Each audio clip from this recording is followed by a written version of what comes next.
Hello students. In previous class we were discussing about rocket and satellite thing, that is some working principle of rockets. We have seen that, which was there, and also it had some different types of rockets were there, like basically we concentrated on chemical rockets and rest of the things, because the rest of the things were covered in previous units. So those things were like solid, liquid, and chemical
Hello students. Previous class we were discussing about rockets. Some introduction part we have discussed, and we have seen the working principle of different rockets, how it works, and basically we concentrated on chemical rocket engines. Those were including like solid propellant rocket, liquid propellant rocket, and hybrid propellant rocket. And rest of the nuclear rockets, solar thermal rocket, and electric rocket are covered in a previous unit. You please go through that. Okay. And now we will continue with the syllabus.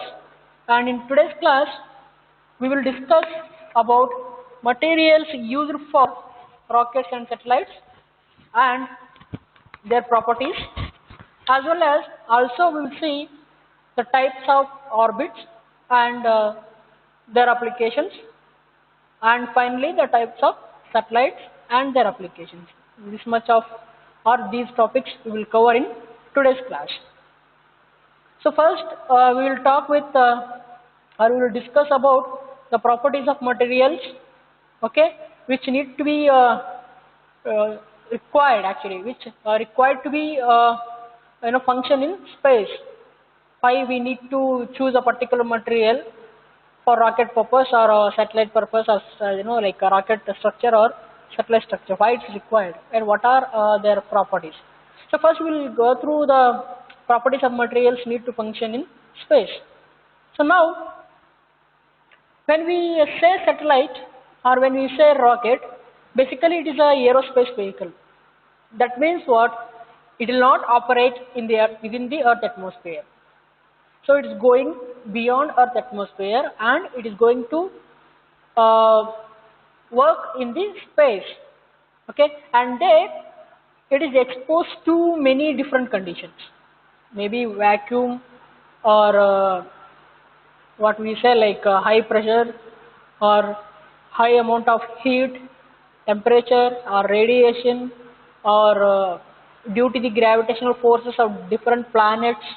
So like this, it is going to experience huge amount of different uh, environmental conditions and different forces on it. So we have to be very careful while selecting the materials for rockets and satellites. So first now talk about what are the difficulties are there in space. Okay. So first thing is about the heat. So let us assume in first paragraph we can see that an object that is continuously moving in and out of the sun's direct heat is in constant temperature flux. Okay, so which can cause it to expand and contract. So what is happening here when we take a satellite or a rocket? Suppose it is there already we have put that into space. What's happening there? Somewhere it will receive high amount of heat or radiation from the sun, and in some space it may not receive any amount of heat. So basically one major property of material is what? Due to heat flux, what will happen? The material will get expand as well as it will get shrink. Whenever there is no temperature, it will shrink, and if high temperature is there, then what will happen? It will expand. So as a result, what is happening here? The shape or size of the material is increasing or decreasing. That means it is changing. Okay, that means what? It is dimensionally unstable. It is not able to maintain its dimension properly with respect to the temperature. That means what? Here it is getting expanded or is shrinking due to heat flux due to sun. So we have to search a material in such a way that it should not what we say like get dimensionally unstable easily. Okay, even though if it is expanding or shrinking, it should have its own property. It should not lose its property. So this is one of the difficult thing in this space. Second thing is what?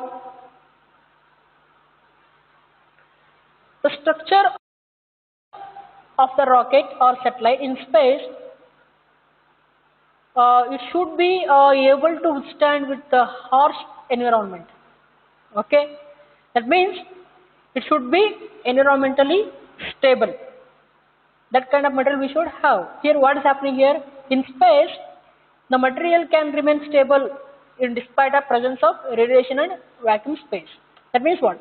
Due to presence of radiation and vacuum of the space, it will undergo harsh environmental conditions. That time it will lose its stability. Okay, it will lose its property. So whatever the material you are choosing or structure you are choosing, it should be capable of withstanding those harsh environmental conditions. So that is harsh environmental condition is another difficult thing in the space. So now third point, that is the most important property of any material is what? the strength and stiffness. And we know that what is strength and stiffness. So strength means what? The ability of a material to withstand high amount of load without getting plastically deformed. Okay, and stiffness is what? Which can resist the load. Okay, at a degree, at a point of degree, what it will do? It will resist the high amount of load without deforming. So now, here also, the material should have high amount of strength and stiffness. These two properties it should have high, because if an object is going to be placed in the orbit, okay, and let us say around the earth, you are going to place an object around the earth, what will happen? It is subjected to huge amount of forces. So when it is our huge amount of force is acting on these structures, what will happen? Sometimes it will tear apart. Okay, it will tear apart at its weaker sections. So how to overcome from this? By having good amount of strength and stiffness. So how to get that? By choosing the materials. We have to see those kind of materials which have high strength and stiffness properties. So this is another difficult thing, that is the difficulty is what?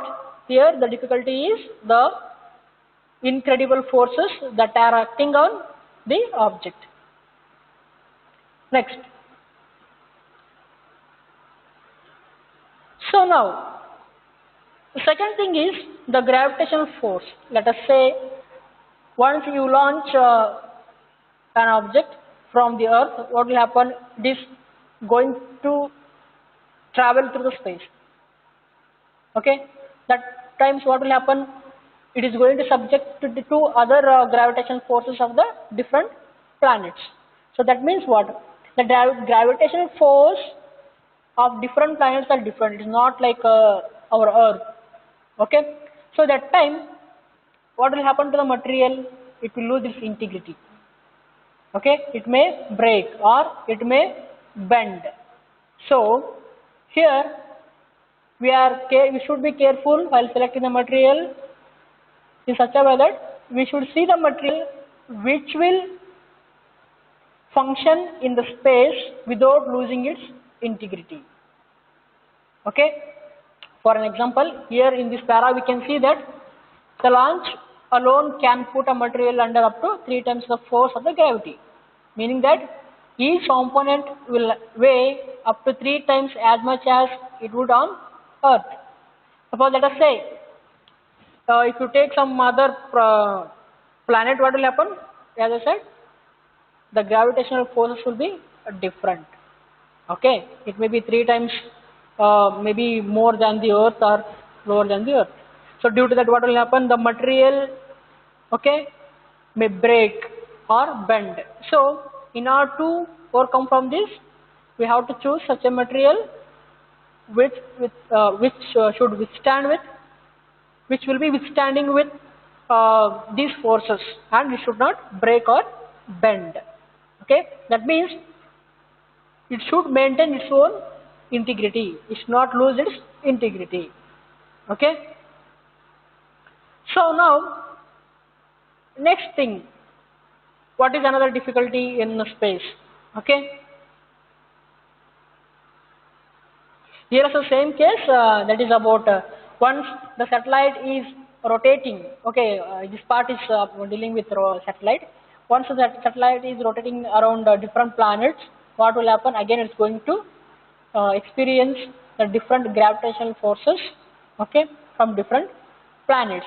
So this variation in gravitational strength means the material used must be incredibly versatile and unique in their integrity. The same thing what we have discussed in the previous para, that is here. Okay, with respect to the gravitational forces, our material should not lose its integrity. Okay, and it should be incredibly versatile in its nature.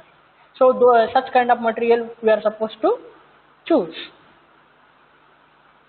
So next, one more point is there, that is the structure must also be able to withstand the cabin pressure coming from within the satellite.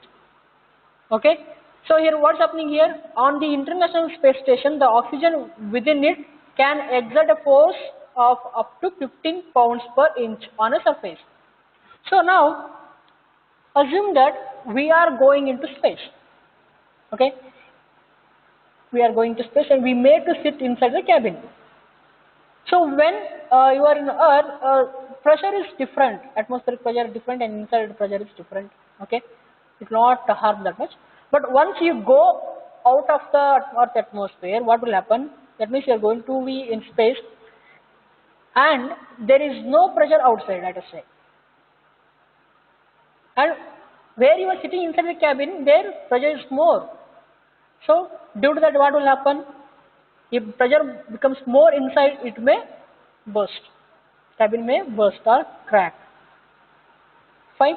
So example is what, in on the Earth International Space Station, if you go there, the oxygen, whatever it is there within the cabin, it will exert a force of 15 pounds per inch on the surface, cabin surface. That means what? Your material must be withstanding this amount of pressure from inside. That also we need to take care, because the pressure variation will be there in the space. It's not same like as on our Earth.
Like discussing about again the pressure cabin, the cabin pressure in this space.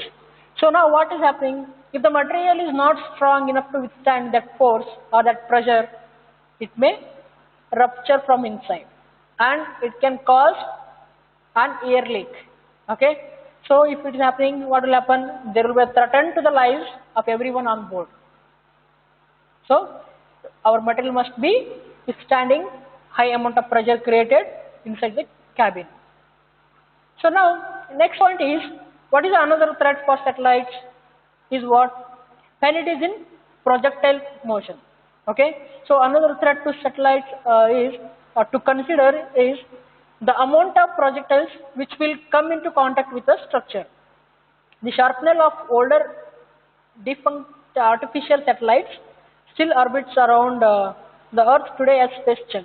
So now, what will happen here? Also, it will not work properly if the projectile are coming into contact with the structure.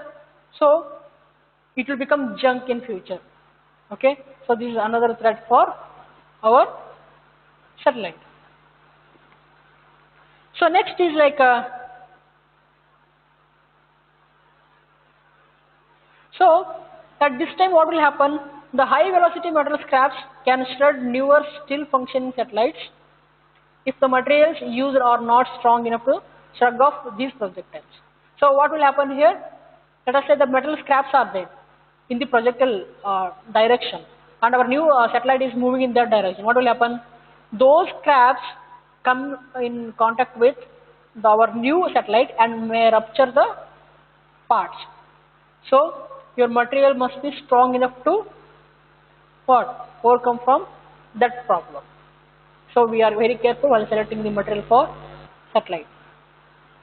So which will be what we say like which will be withstanding with the scrap forces which will hit the satellites.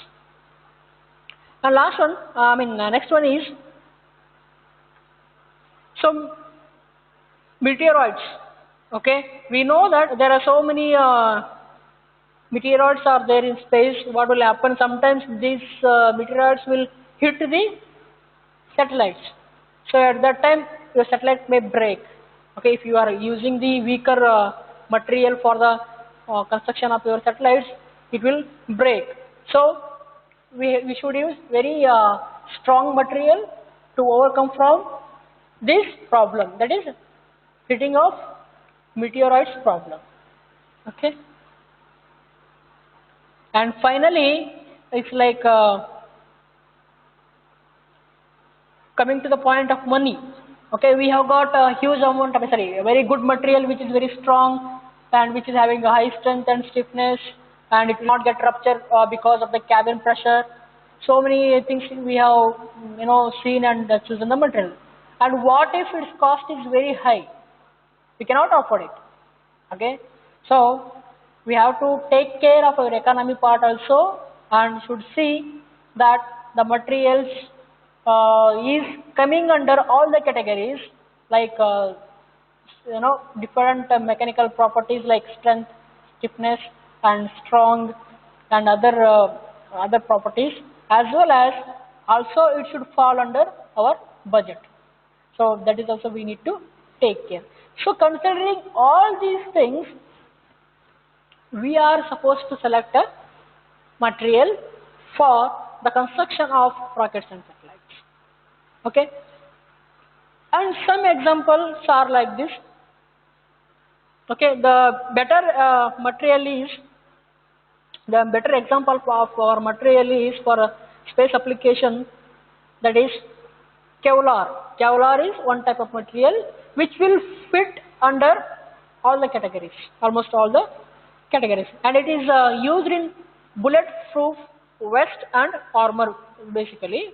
Okay, and it is having incredibly lightweight, and it is strong.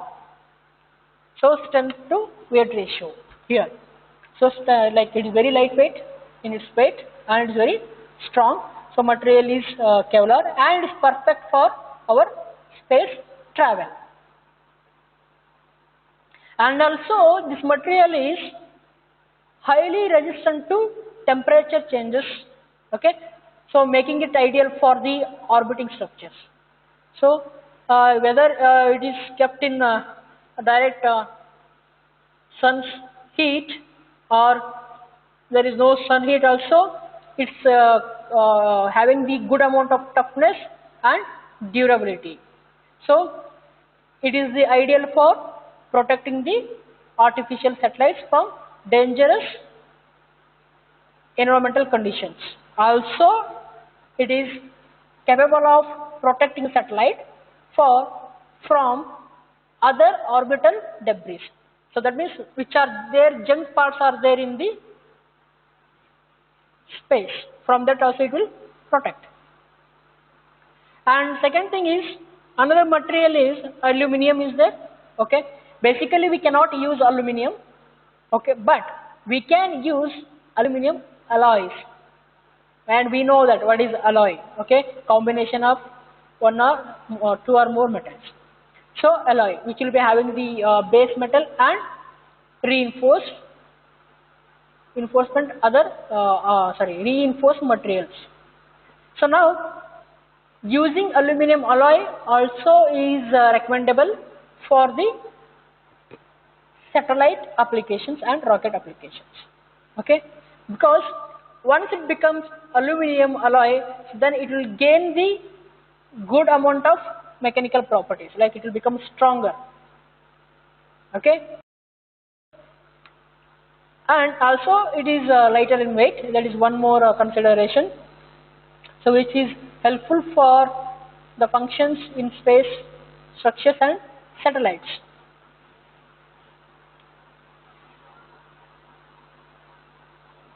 And the application of aluminum is here. Another application is aluminum is used for the shutters on the windows of the International Space Station.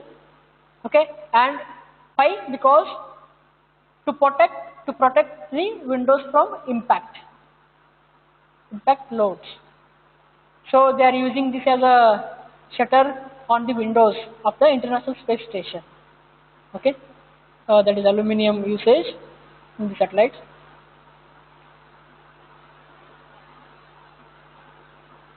So these are the some two different materials used for applications in the satellite and rockets. So now we will see in detail them how it is there. Okay. So now here some hand-on points are there. How to choose materials and which are the types of materials first.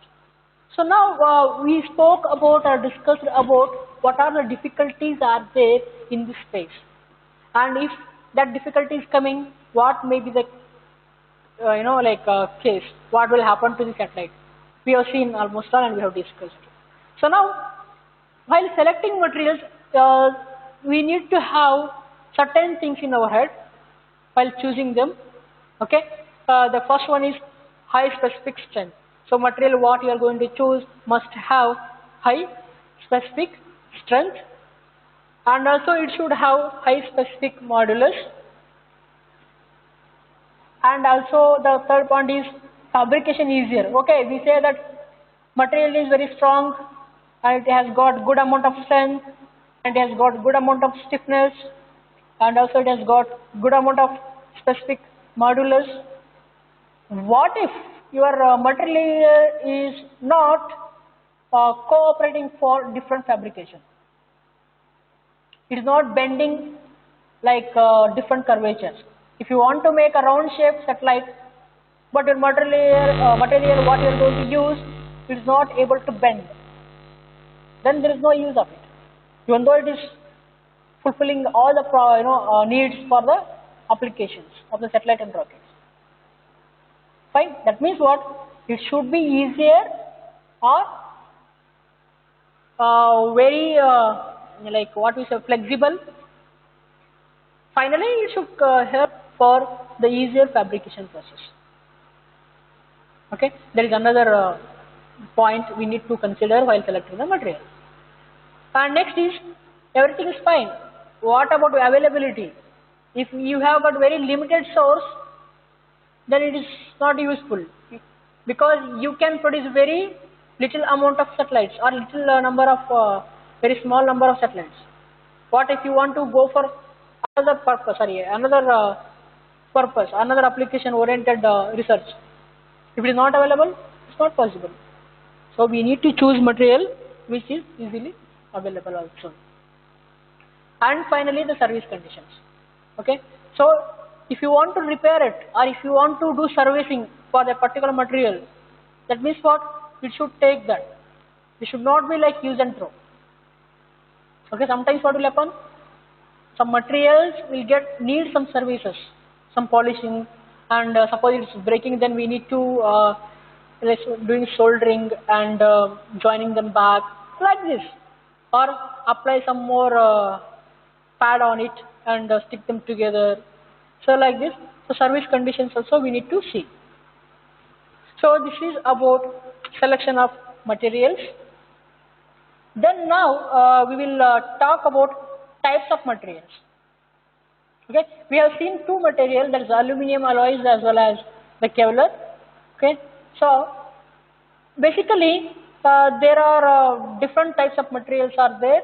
Okay, so one is called as structural metallic material, second type is composite material, and third one is thermostructural material, fourth one is thermal protection materials, and fifth one is special materials, and sixth one is chemicals. So why we need to talk about types of materials?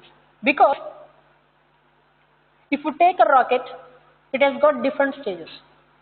Okay, stage 1, stage 2, stage 3, stage 4, stage 5, based on the rocket. Okay, so now let us say at top stage your payload is kept, that is maybe satellite or scientists who are there going to who are going to space, they are there inside, and there the material what they are using is different from the material which is using at the bottom. Okay, that is near the stage 1. So based on their applications, types of materials are classified. Okay, so that types I have already given here. So 6 different types are there. So we will see some examples of these types of materials. The first one, structural metallic. Here we can see 15CD-V6 is 15CD-V6 is a structural metallic type of material. Okay, so it has got a low carbon steel in it. Okay, and it is used for SRM case. Fine, and M250 is another material. So this is marazing steel and is for SRB case. And finally, titanium alloy also will come under this category, which has got, which can be used at high pressure gas bottles. Okay, and aluminum alloys are used at liquid propellant tank and engine parts and airframes. Magnesium is another material, can be used for upper stage structures, decks and bay. And powder metallurgy, see composite materials which form due to or from powder metallurgy also can be used here. So that falls under structural metallic types, and that is used at nozzle throat. So these are the different types of materials and applications at structural metallic materials. So now next part is composite materials. So these composite materials are like Kevlar and epoxy. As we discussed before, we said about or we talked about Kevlar, and here also that comes under composites. So Kevlar and epoxy, these are used at pressure vessels and adapters. And next, carbon and phenolic combination. So that is used at ablative liners and nozzle throats again. And next part is thermostructure. So here the thermostructures, carbon fibers are used. Okay, the application parts are like nose cap and heat shield. And silicon ceramic matrix are used. Okay, and they are used at hot and high temperatures. So these two, carbon fibers and silicon ceramic matrices, are falling under thermostructures. Next, thermal protection. Under the thermal protection, carbon composites are used. Okay, and these carbon composites can be used at nozzle throat and nose cone again. And second one is like silica tiles. So these can be used at space shuttles. And finally, polyurethane foam. Okay, these are used at cryogenic propellant tanks. Okay, so this is for thermal protection type materials. And next, some special materials are there, that is soft magnetic alloys. So they are used at torque motors, and permanent magnet is there. They are used for gyroscope and guidance stages. That is gyroscope and guidance. So next is optoelectronics is another kind of material used at photovoltaic devices. And fourth one, electro-optics. and these are, sorry, electric optics or electro-optics, that is, I think, electro-optics. So these are used at high resolution imaging purpose or a place. So at this place, high resolution imaging place, electro-optics are used. And finally, chemicals, they are adhesives, bonding materials, and protection coatings. So these are used at different places. So now again, for rocket, we can, particularly if you talk about rocket materials, then as for the structures, for main frames, grade aluminum or titanium can be used because they are strong and lightweight, and carbon composites can be used, and silica fiber tiles also can be used, and silica fiber tiles are applicable at re-entry vehicles also. So main frames includes like stringers and hooks. Engines includes injectors, pumps, aligners, and nozzles. So this is structure of our rocket, how it looks. This is the nose cone. So this is guidance system, and here the fuel will be stored, and here oxidizer will be stored, and these are the pumps, okay, which will bring the fuel and oxidizer to the combustion chamber, and here the combustion takes place, and finally the nozzle is there. So it will go out of the nozzle, and these are the fins which will guide the rocket for its moving purpose.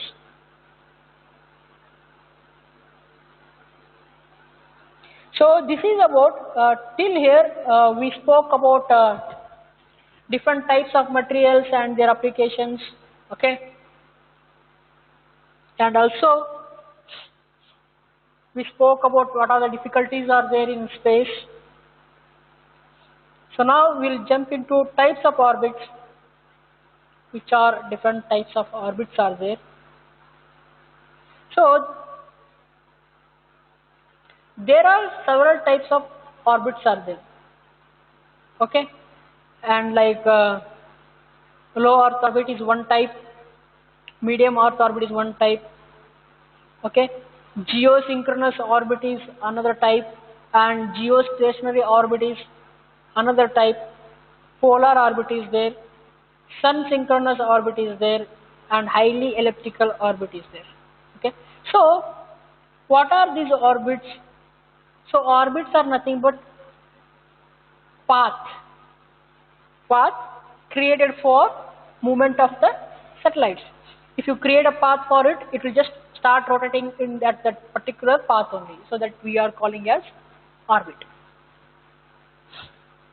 Okay. So first one is low Earth orbit. Okay. Low Earth orbit, why? Because this is low Earth orbit, because it is very near to Earth surface. Okay, it is very near to Earth surface, so we are calling that as low Earth orbit. And basically, this low Earth orbit is used for communication purpose and remote sensing purpose. So, which kind of satellite systems can be used there? That is, communication satellites and remote sensing satellite systems can be used at low Earth orbit. As well as here the International Space Station is located and Hubble Space Telescope is here. Second one is medium Earth orbit. Our medium Earth orbit is little higher than the low Earth orbit. So basically this medium Earth orbit is used for navigation systems, okay, including the US GPS, that is Global Positioning System. For these two things, these medium Earth orbits are used. That means what? For navigation system, satellite is there, then you can go for MEO, that is medium Earth orbit. And if you want to use the satellite for GPS purpose, then you are supposed to place that satellite in MEO, that is medium Earth orbit. Next one is geosynchronous orbit and geostationary orbit. So now, objects in geosynchronous orbit have an orbital speed that matches the Earth's rotation, yielding a consistent position for a single transit. So it is like this. The major or the main objective of your GSO, that is geosynchronous orbiting, is what?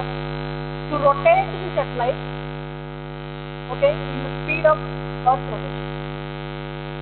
That means how much of your rotation of the Earth is having, that much speed that orbit has. If you are placing you are placing the satellite in this orbit, basically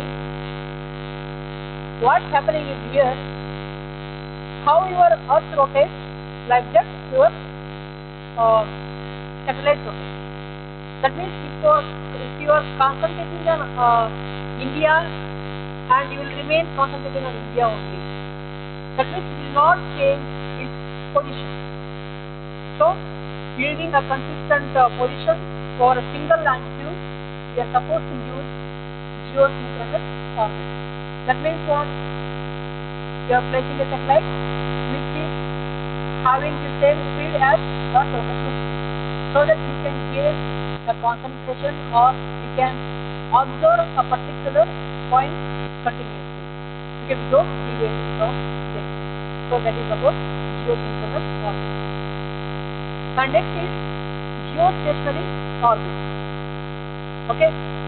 So now here geostationary orbit, that is GEO, it is a kind of GSO.